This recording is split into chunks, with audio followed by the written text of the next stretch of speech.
করেছেন, মেয়েটা পাগল হয়ে গিয়েছে, কি বলতে চায়?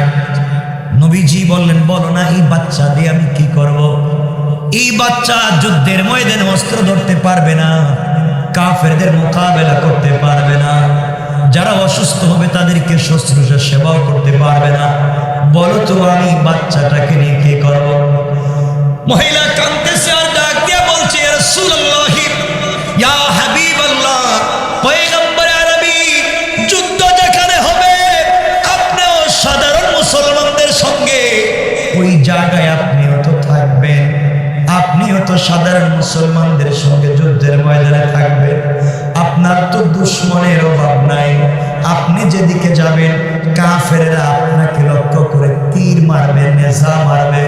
ও পয়গম্বর, আপনি আমার বাচ্চাটাকে নিবেন, যেদিক থেকে বেশি বেশি তীরের আঘাত আসবে আপনি আমার বাচ্চাটাকে ঢাল বানাইয়া ধরে ফেলবেন, তীরগুলো এসে আমার বাচ্চার কলিজা ভেদ করবে, আমার বাচ্চা চিৎকার দিয়ে শহীদ হয়ে যাবে, আমি শহীদের মা হয়ে যাব, আমার বাচ্চার শাহাদাতের মাধ্যমে আমার রাসূল বেঁচে যাবেন। এর চাইতে পাওয়ার আর ভালোবাসা কোন জিনিস হতে পারে না।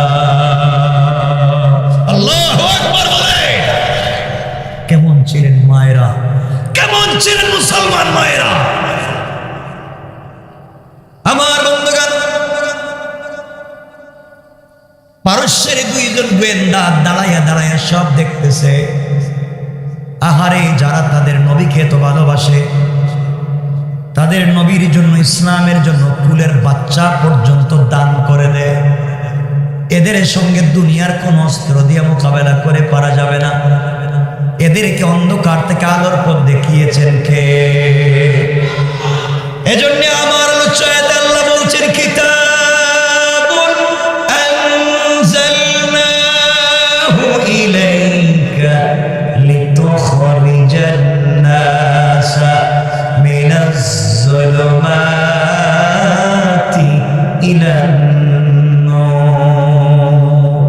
আল্লাহ বলছেন, ও আমার বন্ধু, যাদের কাছে কোরআন পৌঁছে গিয়েছে, যারা কোরআন বুঝতে পেরেছে, কোরআন মানতে পেরেছে, কোরআন এমন এক কিতাব যা মানুষকে অন্ধকার থেকে এমন আলোর পথ দেখাইয়া দেয়, গোটা দুনিয়ার মানুষ বিরুদ্ধাচরণ করলেও তাকে দিন থেকে সরানো যায় না। কোন ঠিক কিনা? আল্লাহু আকবার ওয়াজ করে বলেন। আমার মুসলমান বন্ধুগণ, এক পর্যায়ে সংক্ষেপ করে বলি, পারস্যের বাদশার কাছে দুইজন গোয়েন্দা চিঠি দিয়েছে, বাদশাহ এদের বিরুদ্ধে অস্ত্র দিয়ে মোকাবেলা করে পারবেন না, এদের বিরুদ্ধে যুদ্ধ সংগ্রাম করে আপনি পারবেন না, এরা তাদের ধর্মকে, তাদের আল্লাহকে, তাদের রসুলকে তো ভালোবাসে, কলিজার টুকরা সন্তান দিয়ে দেয়, তারা পর্যন্ত জীবন দিতে চায়, এদের সঙ্গে যুদ্ধ করে আর পারা যাবে না।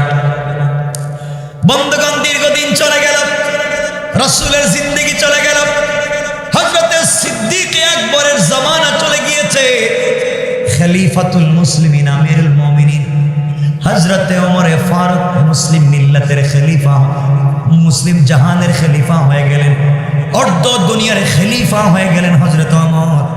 হয়ে যাওয়ার পরে তিনি আবার তার মাথায় চিন্তা আসলো, ওই যে রাসূলের জমানায় পারস্য চিঠি লিখেছে, গাদ্দারি করেছে, তার একটা জবাব দেওয়া দরকার।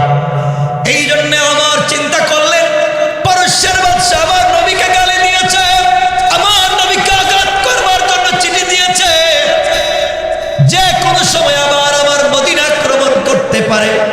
এই চিন্তা করে হযরত ওমর 17 জন তরুণ মুজাহিদ মুসলমানদেরকে দিয়া আব্দুল্লাহ বিন হুযাফা একজন তরুণ মুসলমানকে সেনাপতি বানায়া পাঠাইয়া দিলেন, যাও তোমরা পারস্য এলাকা, পারস্য সীমান্ত এলাকা পাহারাদারি করবা, পারস্যের কোন মানুষ যেন আমার দেশে গাদ্দারি করতে না পারে, কেউ যেন মদিনা আক্রমণ করতে না পারে, তোমরা ওখানে পাহারাদারি করবা। সীমান্ত গার্ড হিসাবে পাঠাইয়া দিলেন, 17 জন মুসলমানকে পাঠাইয়া দিলেন, সেনাপতি বানালেন তরুণ সাহাবী, 16, 17 অথবা 18 অথবা 15 বছরের মুসলমান আব্দুল্লাহ বিন হুযাফা রাদিয়াল্লাহু তাআলা আনহুকে। এদিকে পারস্য বাদশা ঘোষণা করে দিল, তার আল্লাহর দেশে ঘোষণা করে দিল, কোনোভাবে যদি তোমরা মুসলমান একজনকে ধরতে পারো, কোনোভাবে যদি মুহাম্মদের কোন সাহাবীকে ধরতে পারো, তোমরা তাকে মারবে না, আঘাত করবে না, জীবন্ত আমার কাছে নিয়ে আসবে। আমি তাদের ঈমান পরীক্ষা করতে চাইব, তারা কেমনে দুনিয়ার জন্য, জীবনের জন্য ঈমান বিক্রি করে না, বরং ঈমানের জন্য জীবন বিসর্জন দিয়ে দেয়। ঠিক কিনা বলেন? আমার বন্ধুদের এক পর্যায়ে পারস্য বাদশা ঘোষণা করে দিল, তোমরা যদি ধরতে পারো আমার কাছে জীবন্ত নিয়ে আসবে। মুসলমানেরা পারস্য সীমান্ত এলাকা পাহারাদারি করতে লাগলেন। আল্লাহর কি মানসা, আল্লাহর কি ইচ্ছা হলো। কিছুদিন পরে গভীর রজনীতে যখন পাহারাদারি করতেছেন মুসলমানেরা, রাত্রবেলা পারস্য গোয়েন্দাদের হাতে সব মুসলমানেরা ধরা পড়ে গেলেন। 17 জন ধরা পড়ে গেলেন। পারস্য বাদশার কাছে তাদেরকে সাপোর্ট করা হলো। বাদশা পরীক্ষা করতে চায় ওরা তাদের রাসূলকে কতটুকুন ভালোবাসে, ইসলামকে কতটুকুন ভালোবাসে, তা পরীক্ষা করতে চায়। পারস্য বাদশা জিজ্ঞাসা করলো, বলো মুসলমানেরা, তোমাদের সেনাপতিকে? সবাই তরুণ মুসলমান আব্দুল্লাহ বিন হুযাফাকে দেখায় দিলেন, এই যে আমাদের সেনাপতি। বাদশাহ আব্দুল্লাহকে ডাক দিয়ে বলছে, আব্দুল্লাহ বিন হুযাফা, বয়স তো মনে হয় খুব বেশি হবে না, দুনিয়ার কোনো স্বাদ আস্বাদন করো নাই, আমার মন বলছে তুমি মনে হয় বিয়ে শাদী করো নাই। আব্দুল্লাহ বিন হুযাফা বললেন, না, করি নাই। এবার 1 নম্বরে পরিকল্পনা নিয়ে বাদশাহ বলছে, আব্দুল্লাহ রে, তুমি তো জানো কার দরবারে ধরা পড়েছ, তুমি জানো কার আদালতে হাজির হয়েছ, তুমি জানো কার জালে ধরা পড়েছ। এই মুহূর্তে তোমাদের 17 জনকে হত্যা করা হবে। বাঁচতে যদি চাও 1 নাম্বার তোমরা ঈমান ছেড়ে দাও, কালিমা বাদ দিয়ে দাও, তোমাদেরকে ছেড়ে দেব।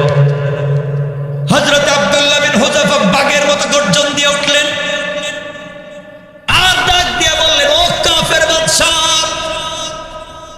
পারস্যের বাদশা, খবরদার, তুমি মনে করেছো আমরা তরুণ, তুমি মনে করেছো আমাদের ঈমান বড় দুর্বল। ও বাদশা, তুমি বুঝতে ভুল করেছো, আমরা জীবনের জন্য ঈমান বিক্রি করি না, বরং ঈমানের জন্য জীবন দিয়ে দেই। আমরা ঘোষণা করে দিলাম, মরে যেতে পারি, সবাইকে তুমি মেরে ফেলতে পারো, আমরা একটা সেকেন্ডের জন্য কালিমা ছেড়ে দিতে পারি না। বাদশা 1 নম্বরে ব্যর্থ হয়ে গেল। 2 নম্বরে বলেছে, আব্দুল্লাহ বিন হুযাফা, তোমাদেরকে ছেড়ে দেওয়া হবে, তোমাদের নবী তো দুনিয়ার জমিনে নাই। কয়, হ্যাঁ, আমাদের নবীজি মারা গেছেন। তাহলে তোমরা শুধু মনে মনে আমাকে বলো, তোমাদের নবীকে একটা গালি দেও। নাউজুবিল্লাহ বলেন। তোমাদের নবী তো দুনিয়ার জমিনে নাই, গালি দিলে হবে কি আর না হবে কি?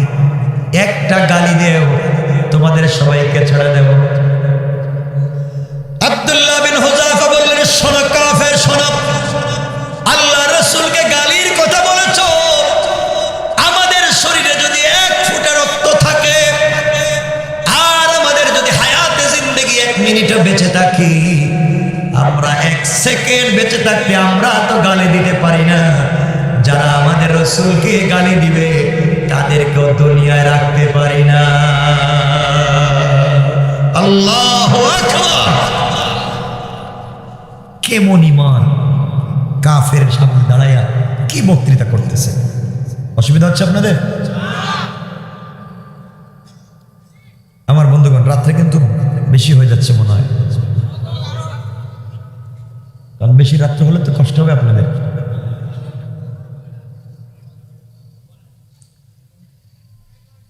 আমার মুসলমান বন্ধুগণ, কথাগুলো দিল দিয়ে শোনেন। এক পর্যায়ে 2 নম্বরে যখন ব্যর্থ হয়ে গিয়েছে, কথাগুলো মনোযোগ দিয়ে শোনেন। 2 নম্বরে বাদশা ব্যর্থ। 3 নাম্বার পরিকল্পনা করেছে, এদেরকে ধরে ধরে একটা রুমের ভিতরে বন্দি করে রাখো। বন্দি করে রাখো, এরপরে কি হবে? ওরা তো তরুণ, এখন পর্যন্ত বিয়ে শাদী করে নাই, নারীর সংস্পর্শ পায় নাই। বিশ্ব সুন্দরী মেয়েদেরকে টাকার বিনিময়ে ভাড়া করো, আর ওদেরকে তাদের রুমের ভিতরে ঢুকাইয়া দাও। কোনোভাবেই যদি একজন মুসলমানের চরিত্র নষ্ট করতে পারে, তাহলে আমরা সাকসেস, ওদের দোয়া কবুল হবে না। তারা কৌশল করেছে মহিলাদের মাধ্যমে নবীজির কলিজার টুকরা সাহাবী ঈমানওয়ালাদের ঈমান ধ্বংস করে দেবে। যেই কাজ, সেই কথা, যেই কাজ। আমার বন্ধুগণ, এক পর্যায়ে সবাইকে আলাদা আলাদা রুমে বন্দী করে দেওয়া হয়েছে।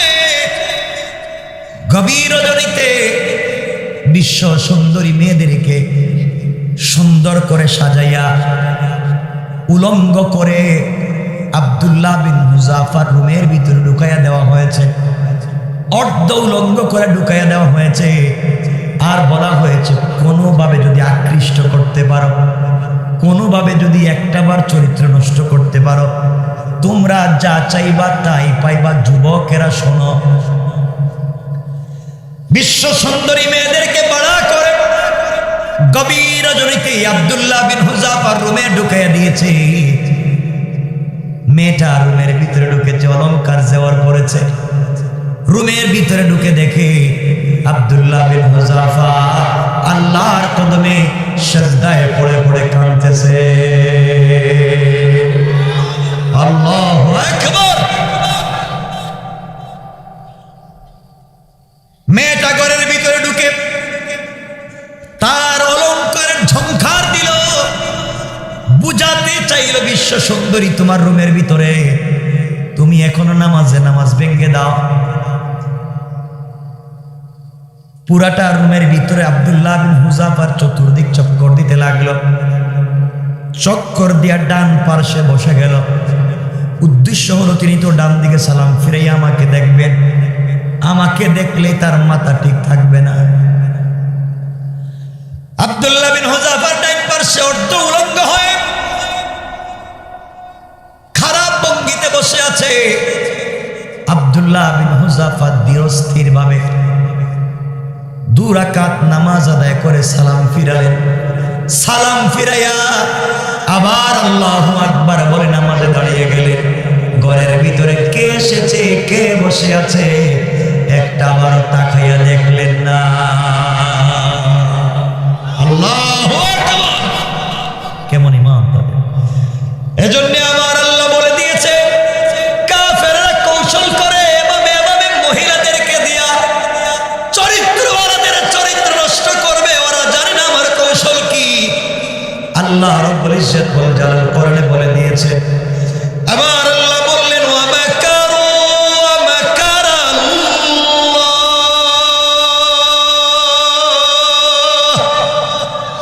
ওয়াল্লাহু খায়রুল মাকিরিন।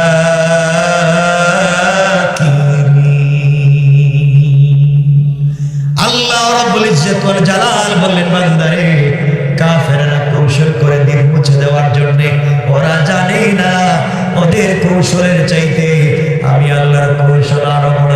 সুবহানাল্লাহ। আল্লাহ রাব্বুল ইজ্জত ওয়াল জালাল বলতেন, মুসলমানেরা, তোমরা কাফেরদের পাতানো ফাঁদে পা দিও না, ওদের কৌশলগুলো দুর্বল। আল্লাহ রাব্বুল ইজ্জত ওয়াল জালাল বললেন, ইন্না কাইদাশ শাইতানি কানা দাঈফা। কাফের বেঈমানেরা যত কৌশল করুক না কেন, সবগুলা কৌশল আমার আল্লাহর কাছে মশা মাছির চাইতে আরো বেশি দুর্বল। কারণ সুবহানাল্লাহ। আমার বন্ধুগণ, সুতরাং চলার পথে আমরা কোনোভাবেই কাফেরদের কৌশলে পা দিব, বলেন না, পা দিব।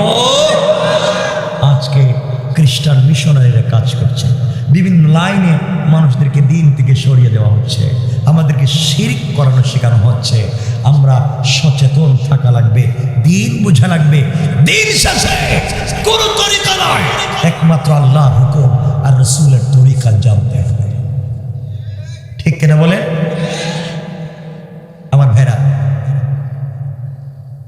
বাদশাহ মেয়েদেরকে ঢুকায় দিছে, মহিলারা তো বসে রইল রুমের ভিতরে।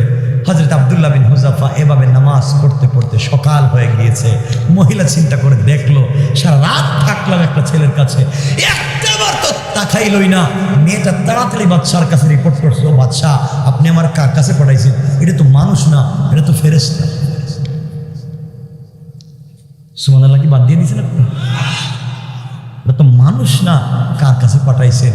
ও তো আমার দিকে একটা আমার তাকায় নাই। ও বাদশাহ, আমি যদি আরো কয়েক ঘন্টা তার আশেপাশে থাকতাম, তাইলে তার আকর্ষণে আকৃষ্ট হয়ে আমিও কালিমা পড়ে ফেলতাম। বাদশাহ 3 নম্বরে সফল না ব্যর্থ? সবাই বলেন ব্যর্থ। এবার বাদশাহ চিন্তা করে, এরা কি ইমান নিয়ে থাকে? এত কিছু দেওয়ার পরে দেখি ইমান ছাড়ে না। পরামর্শ দিল বাদশাহ, এদের খাবার বন্ধ করে দেন। কি বন্ধ করে দেন? কথা বলেন। খাবার বন্ধ করে দিলে কি হইব? এরা খাবার যখন বন্ধ হয়ে যাইব, কারণ এদের ফতু হইল কি, যান বাঁচানোর জন্য চা পাও খাওয়া। আপনার এটা ভালো করে জানেন, যান বাঁচানোর জন্য সব হারাম হালাল হয়ে যায়। বলতে চাইলে শোনো, ওদেরকে বেঁধে রাখো। 4 নম্বরের কৌশল। কয় নাম্বার বলছি? কয়টা বলছি? এখন বলতেছি কয় নাম্বার? যদি সিরিয়ালে ভুল করেন বাদ রেখে দেব। আমার বন্ধুগণ, 4 নম্বরে সবাইকে হাত পা বেঁধে ফেলে দিল। খাবার বন্ধ, খাবার নাই, পানি নাই। খাবার নাই কয়দিন? 2 দিনে জানলো। খাবার নাই, পানি নাই, 21 দিন। 21 দিন খাবার নাই, পানি নাই। আপনি কয়দিন থাকতে পারবেন খাবার পানি ছাড়া? আপনি তো খাবার পানি ছাড়া, বাংলাদেশে বহুত মুসল্লি আছে রোজা রাখে না, ইফতারের সময় সবার আগে বসে থাকে, আছে না নাই? কত পাক্কা মুসল্লি চিন্তা করে, রোজা না রাখিয়া করছি ভুল, উনি ইফতার না করে কি আবার ডাবল ভুল করবে?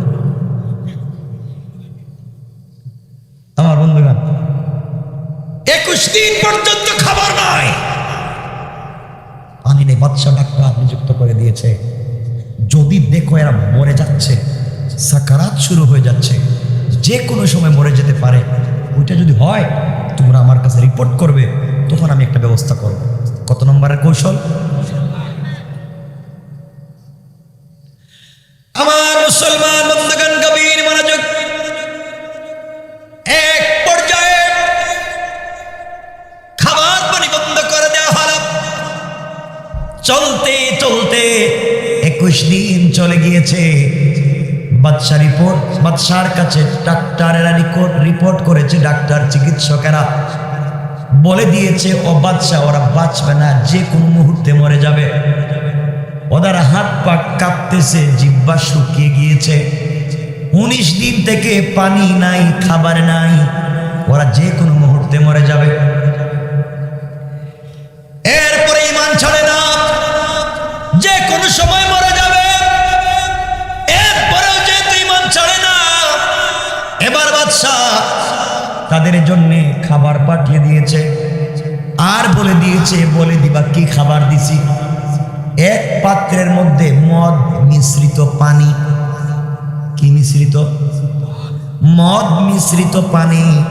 আরেকটা পাত্রের মধ্যে শূকরের ভুনা গোশত। আমি জানতে চাই দুটোটা হালাল না হারাম? কথা বলেন। বলছে তাদের সামনে এগুলা নিয়ে যাইবা, আর কি কি আছে এটা বলে দিবা, দেখি তো এখন কেমনি ঈমান বাঁচায়। 21 দিনের না খাওয়া মুসলমান, 21 দিনের না খাওয়া মুসলমান, পানি নাই, খাবার নাই। তাদের সামনে যেহেতু খাবার নিয়ে গিয়েছে, শূকরের বোনা গোশত আর মদ মিশ্রিত পানি, আব্দুল্লাহ বিন হুযাফা ঘুমগানির আওয়াজ দিয়া বললেন, বলো। কথা বলতে পারতেছে না, জিহ্বায় আটকা পড়ে যায়। বলো না তোমরা কেন আমাদেরকে তো ভালো খাবার নিয়ে আসছো, এটা কি খাবার? একজন বলছে, আব্দুল্লাহ রে, এক পাত্রে মদ মিশ্রিত পানি, আরেক পাত্রে শুকরের ভুনা গোশত। মরে যাবা, খাইতে পারো কিনা দেখো। 21 দিনের না খাওয়া মুসলমান, হাঁটতে পারে না, বসতে পারে না, শুয়ে আছে। যেন বাঘের মতো গর্জন দিয়ে উঠে বলেছে, খবরদার, তোমরা মনে করেছো মৃত্যুর সময় আমাদের ইমানগুলাকে বিক্রি করে দেব? তোমরা মনে করেছো মৃত্যুর আগে ইমান হারা হয়ে যাব? না রে না। রাসূল যা হারাম বলেছেন, ইসলাম যা হারাম বলেছে, মরে যাওয়ার আগে ওগুলা খেয়ে মরে যেতে চাই না। এই মুহূর্তে আমাদের চোখের সামনে থেকে হারাম খাবারগুলো সরাইয়া দাও। ইন্তেকালের আগে হারাম খাবার খেতে পারি না, মরে যেতে পারি, হারাম মুখে দিব না। তোমরা যদি না ফেলো, একটা লাত্তি দিব, খাবার গিয়ে তোমাদের বাদশার মুখে পড়বে।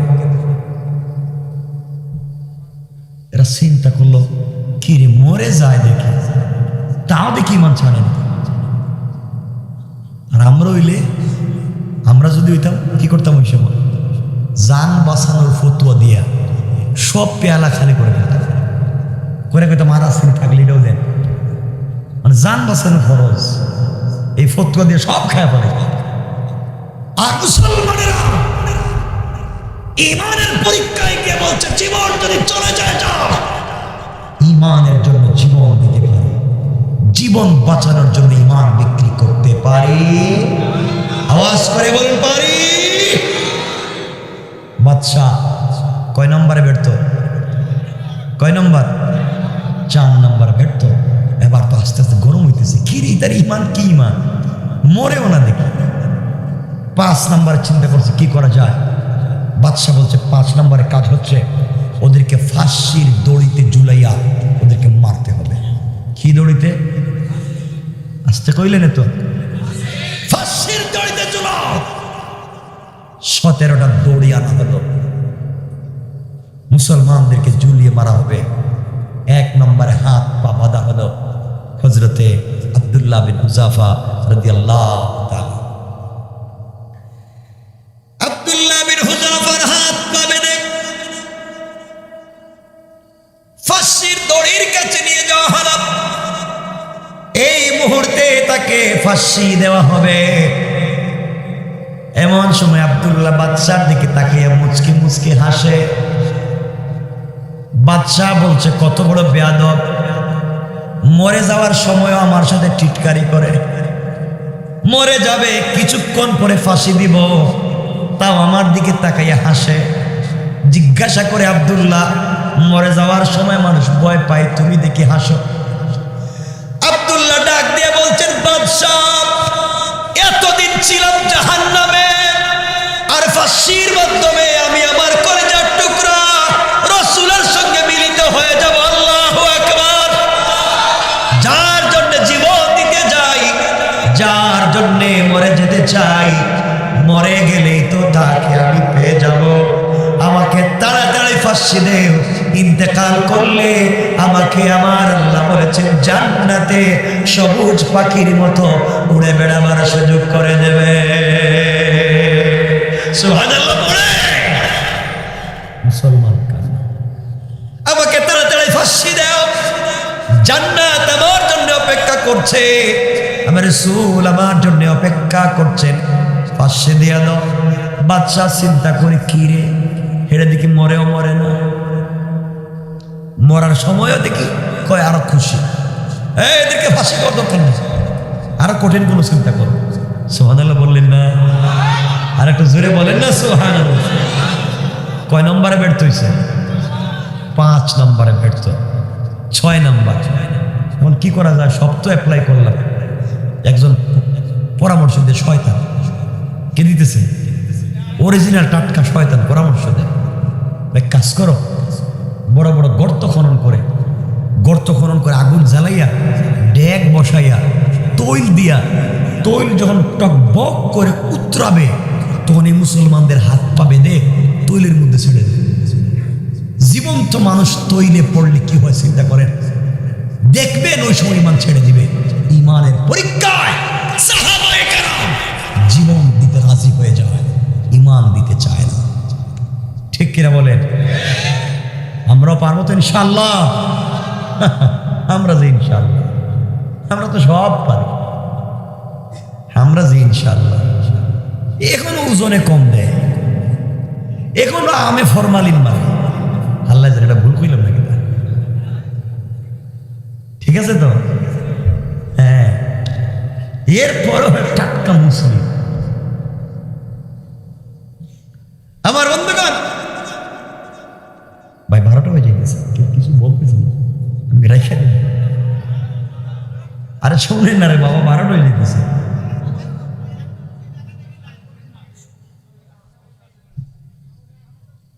কষ্ট হচ্ছে না? না কয় কত মানুষের কষ্ট হচ্ছে। কি ভাই, কি খেয়াল কি তোমার? আর বেশি না, কত? আরে আর কি করো, বিষয় কি? সব তো এক বিষয়। আমি তো একটা বিষয়ের উপরে কথা বলছি, আমি কি আলাদা আরেক বিষয়ে কথা বলতে পারি? আবার বন্ধুগণ বুঝো, এবার আব্দুল্লাহ বিন হুযাফা সহ সবাইকে কি করে মারবে? তেলের মধ্যে দিয়া তাদেরকে হত্যা করে ফেলবে, শহীদ করে ফেলবে। বাদশা কই এইবারের পরামর্শ জায়গা মতো গেছে, আগুনের দিয়া এদেরকে জ্বালাইয়া মারতে হবে। আমার বন্ধুগুলেরা জানে না, আমাদের মিল্লতের বাপ, আমাদের মিল্লতের বাপ ইব্রাহিম খলিলুল্লাহ, তাকে নমরুদ আগুন দিয়ে জ্বালাইতে চাইছিল, যায় নাই। কথা বলেন না কেন? চায় নাই, পারছে? কথা বলেন, পারছে? ইমান ইমান হওয়া লাগবে। আর আজকে যদি ইমানকে এই জায়গায় পৌঁছে দিতে হয়, তাহলে পরিবারের সাপোর্ট লাগবে। নবীজি যে এত বেশি দাওয়াত দিতেন, এত কষ্ট পাইতেন বাহিরে, এর অর্থ হলো নবীজি গড়ে গেলে শান্তি পাইতেন। গড়ে গেলে কেন শান্তি পাইতেন? হ্যাঁ, রাসূলের স্ত্রী ছিলেন আম্মা জান খাদিজাতুল কুবরা, যতদিন ছিলেন নবীজি যত কষ্ট করে বাহির থেকে যাইতেন। জানেন রাসূলের বয়স 21, আপনারা তো শুনেছেন 25 বছর বয়সে রাসূল বিয়ে করেছেন। সহি ইতিহাস হচ্ছে রাসূলের বয়স ছিল 21 আর খাদিজার বয়স ছিল 45। কেউ কেউ বলেছেন রাসূলের বয়স ছিল 25।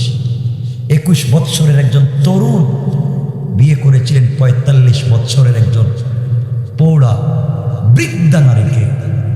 এমন ভালোবেসে বিয়ে হলো। এই নারী যখন রাসূলের বয়স 21, খাদিজার বয়স 45, হযরত রাসূলের বয়স যখন 40, তখন খাদিজার কত? কিছু কয় না? হিসাব করতে কি এতক্ষণ লাগে? আরে ভাব, এরা হিসাবে তো ভালো পারে, এখন দেখতেছি পারে না। কমপক্ষে 65 থেকে 70। কথা বুঝেন নাই? 65 থেকে 70 হযরত খাদিজার বয়স। এই সময় রাসূল বলছেন, আমার খাদিজা, আমি সারা দিনের দাওয়াত দিয়া যখন ঘরে আসতাম, পেটে খাবার নাই, মানুষ আমাকে গালি দিয়েছে, দিলে কত ব্যথা। দরজায় এসে একবার বলেছে খাদিজা, সাথে সাথে 2টা পাট খুলে গিয়েছে। নবীজি বলতেন, খাদিজা তোমার অনেক বয়স হয়েছে, তুমি বৃদ্ধা হয়ে গিয়েছো, তুমি কি ঘুমাও নাই? খাদিজা বলতেন, কয়জার টুকু স্বামী, আপনাকে বাহিরে রেখে আমি কি ঘুমাইতে পারি? আপনি খাদিজা বলে ডাক দিলে কষ্ট হবে, এই জন্য আমি ঘুমাই না, আমি সারা রাত দরজায় দাঁড়াইয়া থাকি। সুবহানাল্লাহ বলেন। রাসূল বলতেন, খাদিজা তুমি কি খাওয়া দাওয়া করেছো? ইয়া রাসূলুল্লাহ, ওই যে আপনার সাথে সকালবেলা পানি আর খেজুর খেয়েছিলাম, আপনি কিছু খান নাই, আমি কি এত নিমক হারাম আপনাকে রেখে খেয়ে ফেলবো? আসুন ঘরে যা আছে আপনি আর আমি একসাথে বসে খাবো। পড়েন না সুবহানাল্লাহ। পরিবারটা কেমন ছিল? কেমন ইসলামিক একটা পরিবার ছিল রাসূলের। এই ছিল তাদের আদর্শ। আপনাদের এগুলো নাই। এজন্য মাঝে মাঝে বাসায় গেলে স্ত্রীর কি করে শুনেন, এজন্যে কথাগুলো শুনেন। এজন্য মাঝে মাঝে বাসায় গেলে আপনারা স্ত্রীরে সালাম দিবেন, বউরে সালাম দিয়েন। ওরে আল্লাহ, কিছু কয় না কেন? হাসে কেন? সালাম দিবেন? কিচ্ছু বলে সালাম দিবেন তো? আজকে রাত্রে দিবেন তো? মুরব্বীর আমার চেহারার দিকে থাকে, তো 70 বছর গেছে, একদিন সালাম দিন, আজকে তুমি বিপদে পড়বে, সালাম দিয়ে সালাম দেবেন। আম্মা জান আয়েশা বলছেন, আল্লাহে, আল্লাহর কসম, আমি আমার স্বামীকে সারা জিন্দেগি সালাম দেওয়ার চেষ্টা করেছি, কিন্তু নবীজির আগে নবীজিকে সালাম দিতে পারিনি। এদের কথা কই দিচ্ছেন, সালাম সুবহানাল্লাহ হয় না, সুবহানাল্লাহ একটু জুড়ে পড়েন। আজকে বাসায় গিয়েই দরজায় দাঁড়াইয়া বলবেন, বউ আসসালামু আলাইকুম ওয়া রাহমাতুল্লাহ। বউ কই, বৌমা হেরে আবার কোন ভূতে ধরলো আজকে, হঠাৎ দিকে সালাম দিতেছে, সারা জীবনে দেয়নি। এই জন্য আজকের থেকে সালাম শুরু করবেন। ওরে আল্লাহ কিছু কন না, যারা বিয়ে করে না হেরা কয় ইনশাল্লাহ, যারা করছে এরা কিছু কয় না। ইনশাল্লাহ বলেন আমাকে, ইনশাল্লাহ বলেন। বউর সাথে তো দুশ্মনী কেন দিলে, বিয়ে করছিলেন। 1 নাম্বার বউরে সালাম দেবেন। 2 নাম্বার, মাঝে মাঝে স্ত্রীকে নিজের হাতে খাওয়াইয়া দিবেন, নিজের হাত দিয়ে বউরে খাওয়াইয়া। কিছু কয় না কেন? আরে পরিবার শান্তির কথা বলতেছি, নিজের স্ত্রীকে মাঝে মাঝে খাওয়াইয়েন। রসুল খাওয়ান নাই? বলেন, একথা শোনেন নাই? রসুল খাওয়ান নাই? খোলেন খোলেন তিরমিজি, সামাইলে তিরমিজি খোলেন, নবীজি কেমনে স্ত্রীদেরকে খাওয়াতেন। খাওয়াবেন তো? আপনারা নিজের বউরে খাওয়াইতে পারেন, এটা বুঝছেন? আপনারা তো নিজের স্ত্রীরে খাওয়াইতে পারেন না, আপনারা তো খাওয়াইতে পারেন পাশের বাড়ির বাবিরে, ঠিক কিনা বলে? এটা কয় ঠিক? এটা না ফরমান। নিজের স্ত্রীরে খাওয়াইতে পারেন, নিজের স্ত্রীকে খাওয়াবেন। আম্মা জান আয়েশা সিদ্দিকা রাদিয়াল্লাহু তাআলা বর্ণনা করছেন, নবীজি যখন আসতেন তখন এসে রাসূল পাক সাল্লাল্লাহু আলাইহি ওয়াসাল্লাম বলছেন, আম্মা জান আয়েশা সিদ্দিকা বলেন, রাসূল বলেছেন স্ত্রীদের সাথে কেমন আচরণ করতে হবে। একদিন রাসূল নামাজ পড়ে ঘরে যাচ্ছেন, গিয়ে দেখেন আয়েশা কাপড় পরতেছেন। কি পরতেছেন? কাপড়। নবীজি ঘরে ঢুকে সালাম দিয়ে বলেন, আয়েশা, আল্লাহ তোমাকে কম সুন্দর করে বানায় নাই, বহুত সুন্দর করে বানাইছে, কিন্তু কাপড়টা পরতে পারো না। আয়েশা বলছেন, আমি ছোট মানুষ, বয়স কম, পারি না ঠিকই তো, কিন্তু আমার এমন একজন স্বামী, কি আল্লাহ যে এত বড় স্বামী দিয়েছে, কিন্তু আমার একটা কাপড়টা পরে দিতে পারে। নবীজির কথাটা দিলে লাগছে, তিনি কাছে গেলেন, আম্মা জান আয়েশার হাত থেকে চিরুনি নিলেন, নিজের হাতে চুলগুলো আঁচড়াইয়া মাথায় তেল দিয়া চুলে বেনি করে দিলেন। একজন মানুষের সুবহানাল্লাহ কয়। নবীজি চুল আঁচড়াইয়া দিয়ে কাপড় পরাইয়া দিয়ে বলেন, আয়েশা এখন?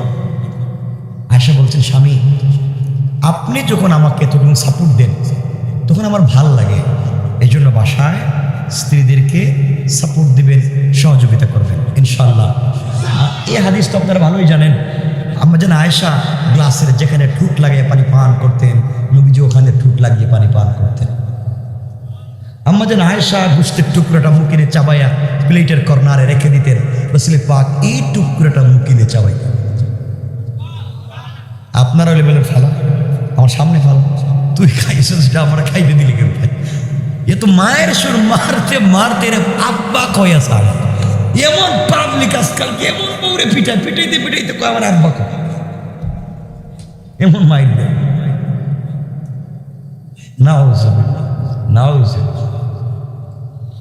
এগুলো করা যাবে? বলেন না করা যাবে? বাসায় যান আজকে, যদি এই আগে বলতো তাহলে এই বিষয়ের উপর অফারটা করে দিতেন, তাহলে বাসায় ঢুকতে পারতেন না। আজকে যা করতেছেন আপনারা মহিলাদের সাথে, নিজের বউকে তো বানাইছেন কাজের বুয়া, সারাদিন কাজ করার। ঘুম থেকে উঠে বাচ্চাকে পরিষ্কার করো, রুম পরিষ্কার করো, পুরা বাড়ি পরিষ্কার করো, সবার জন্য রান্না বান্না করো, টয়লেট মুছো, সবার কাপড় চোপড় ধোয়া দাও, গরু ছাগল থাকলে তাও দেখো, বাচ্চাদেরকে স্কুলে নিয়ে যাও, সবাইকে খাওয়াও। ও বেচারি এগুলো করতে করতে রাত্রে যে না খায় ঘুমায় যায়, স্বামী একটা দিন খবরও নেই। কথা বলেন না কেন? কেমন আছে স্ত্রীকে কাজের বউ বানিয়ে রাখতে? সব কাজ আপনি করবেন না, রান্না করে খাওয়াইবেন। হাসে কেন? আরে হাদিস তো এটা। এই হাদিস শোনেন নাই? নবীজি বাসায় গিয়ে বলতেন, আয়সা তুমি গোশত তৈরি করো, আমি রুটি তৈরি করি। শুনেন নাই হাদিসটা? শুনেছেন, কিন্তু মহিলাদের কাছে গিয়ে বলেন না, যদি উল্টা হয়ে যায়। উত্তম আচরণ। আরো 10 মিনিট চালান, প্রশাসনের লোক আসছে, আপনারা মাহফিল শুনতে ভালো লাগছে, 10 মিনিট চালান। হ্যাঁ, না না না, 10 মিনিট চালান, শুনতে ভালো লাগছে। ঠিক আছে তো, কিন্তু 12টা হয়ে গেছে। আমার বন্ধুগণ শুনেন, কথা কি বুঝতে পারতেছেন? এর জন্য স্ত্রীদের সাথে উত্তম আচরণ করেন, স্ত্রীদের সাথে ভালো আচরণ করেন। আমি দোয়া করি প্রশাসন ভাই যারা আসছেন, আল্লাহ যেন সবার হায়াতে বরকত দেয়। শোনা কথা, স্ত্রীদের সাথে ভালো আচরণ করবেন তো ইনশাল্লাহ। ও ভাই বলো না ইনশাল্লাহ, বলো।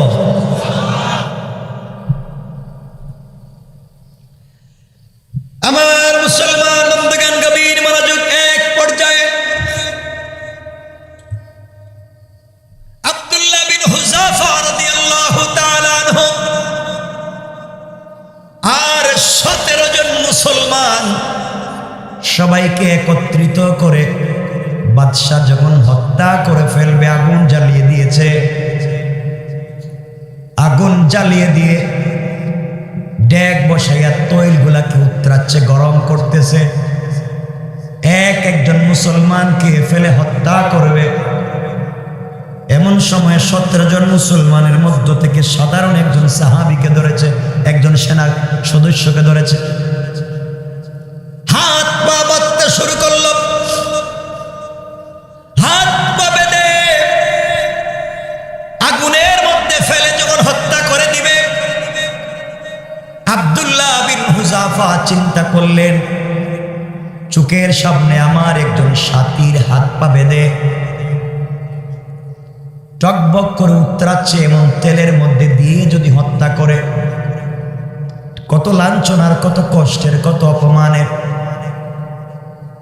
তিনি চিন্তা করলেন সাথীদের জীবন বাঁচানোর জন্য কি হিকমত করা যায়, কি করলে সাথীদের জীবন বাঁচানো যায়। এই চিন্তা করে তুমি কোনো পজিটিভ বাদশাকে কোনো পরামর্শ দিতে চাইবেন। এমন সময় যেই মুসলমানের হাত পা বাঁধা হয়েছে, তিনি ডাক দিয়া বললেন, সেনাপতি আব্দুল্লাহ বিন হুযাফা, আমার জীবন বাঁচানোর জন্য কি পরামর্শ করছো? আমার জীবন বাঁচাবার জন্য তুমি কি চিন্তা করতেছো, কি সন্ধি করতে চাও? ও আব্দুল্লাহ বিন হুযাফা, তুমি জানো না গতকাল রজনীতে আমি কলিজার টুকরা রাসূল পাককে স্বপ্নে দেখেছি। আল্লাহু আকবার বলেন।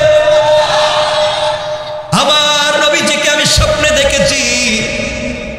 নবীজি আমার কপালে চুম্বন দিয়েছে, সাথে হযরতে আবু বকর সিদ্দিক ছিলেন। নবীজি বলেছেন, ও আমার কলিজার টুকরা সাহাবী, ঈমানের জন্য যদি জীবন বিসর্জন দিতে হয়, জীবন দিয়ে হলেও তুমি ঈমানকে রক্ষা করবা। তোমার জন্য আমি অপেক্ষা করব, তোমার জন্য আমি অপেক্ষা করব। আব্দুল্লাহ বিন হুযাফা শুনো, ওই দিন স্বপ্নে আমার রাসূল বলেছে, ও সাহাবী, তোমার সঙ্গে এক দস্তারখানে আগামীকালকে ইফতার করতে চাই। আজ আমি রোজা রেখেছি, রাসূলের স্বপ্ন দেখার পরে রোজা রেখেছি, নিশ্চয় আমি শহীদ হয়ে যাব। আমি রাসূলের সঙ্গে একই দস্তারখানে ইফতার করতে চাই। তোমরা আমার মৌতের ব্যাপারে কোনো সন্দেহ করো না। আমি জীবন দিয়ে হলে রাসূলের কাছে পৌঁছে যেতে চাই। ঈমানের বিনিময়ে আমি জীবন ভিক্ষা চাই না, বরং ঈমানের জন্য জীবন দিয়ে দিতে চাই। কেমন মুসলমান ছিলেন তারা, কেমন মুসলমান ছিলেন তারা!